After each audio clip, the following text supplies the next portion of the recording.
Waqt żjara li għamel fil-binja tal-MFSA, il-kap tal-Partit Nazzjonalista Bernard Grech iltaqa' mal-kap eżekuttiv Kenneth Farrugia u chairperson Jesmond Gatt li fissru x-xogħol importanti li tagħmel din l-awtorità bħala regolatur tas-settur finanzjarju, settur li kien bena Gvern Nazzjonalista. Bernard Grech kellu l-opportunità li jiltaqa' wkoll ma' diversi impjegati li jaħdmu mal-MFSA, fosthom fid-dipartimenti tal-banking, mixed data, business intelligence u data management fost l-oħrajn. Il-kap tal-Partit Nazzjonalista spjega ma' Net News li dawn il-laqat huma ta' importanza biex nifhmu aħjar il-ħidma tal-MFSA. Bla dubju aħna għandna fiduċja fl-istituzzjonijiet ta' pajjiżna u għalhekk dejjem nimbuttaw l-istituzzjonijiet biex jaħdmu u jaqdu l-funzjonijiet tagħhom.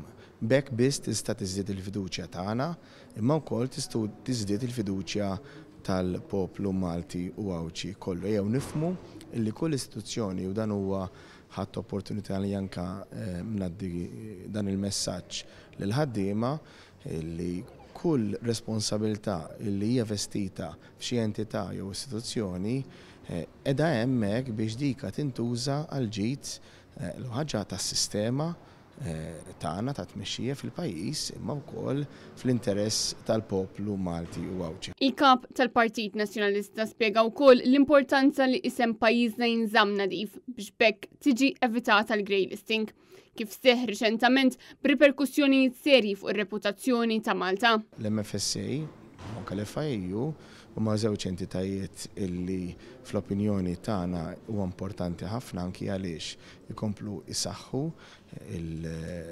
dak illi dan il-pajjiż għandu l-aktar għall-qalbu li huwa l-isem ta' pajjiżna.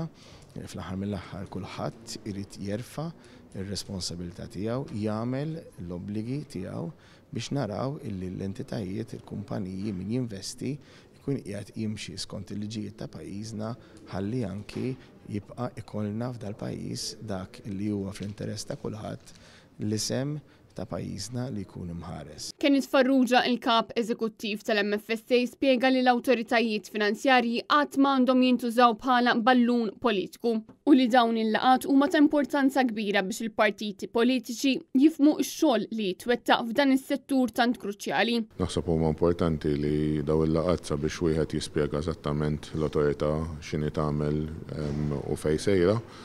Naħseb huwa qasam il-financial services li dejjem kien hemm qbil bejn gvern u l-oppożizzjoni li huwa settur importanti u għalhekk m'għandux ikun ballun politiku ma għandu jkun settur li naqblu nikkritikaw b'mod kostruttiv sabiex inkomplu niġġeddu nimxu l-qoddim. Flimkien mal-kap tal-Partit Nazzjonalista għal din il-laqgħa kien hemm ukoll ix-Shadow Minister Jerome Caruana Cilja u l-kandidati għall-elezzjonijiet tal-Parlament Ewropew David Agius u Lee Buġejja Bartolo.